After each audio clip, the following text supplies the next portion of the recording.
Laci bácsi a sapkát.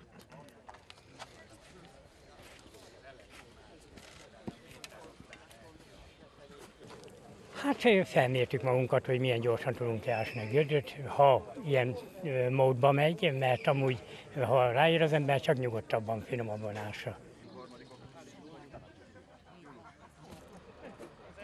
Ez itt 160, ez itt van az még egy centivel magasabb.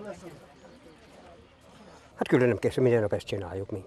Minden nap. Hát ezt tudtuk, mi van, és azt jöttünk. Hát. De ez nekünk egy folyamatban van, állandóan.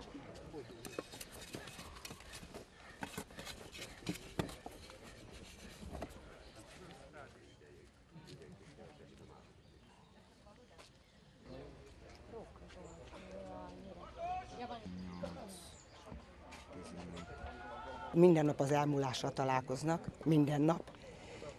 És hogyha netántán még menet közben valahol viccelődnek, vagy éppenséggel poénkodnak, nem a temetőbe, akkor azt meg meglátják, hogy most hát ők is emberek, és valahogy nem tudják az emberek beleélni a helyzetükbe magukat, hogy milyen borzasztó ezt csinálni.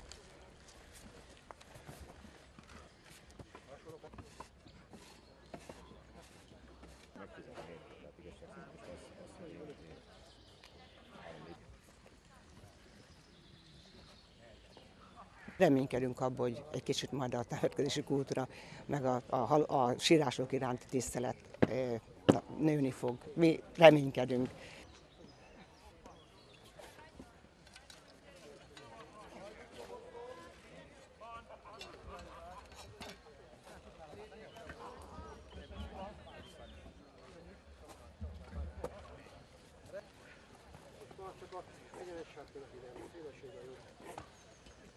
A legnehezebb része itt a gyászosokkal van már úgy, hogy nagyon, de azért csak érzékeny az ember minden tekintetben.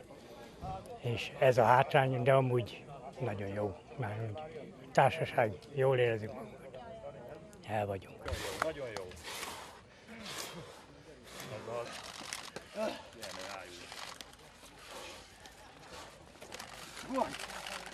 Tudjad neki, felfrissültél?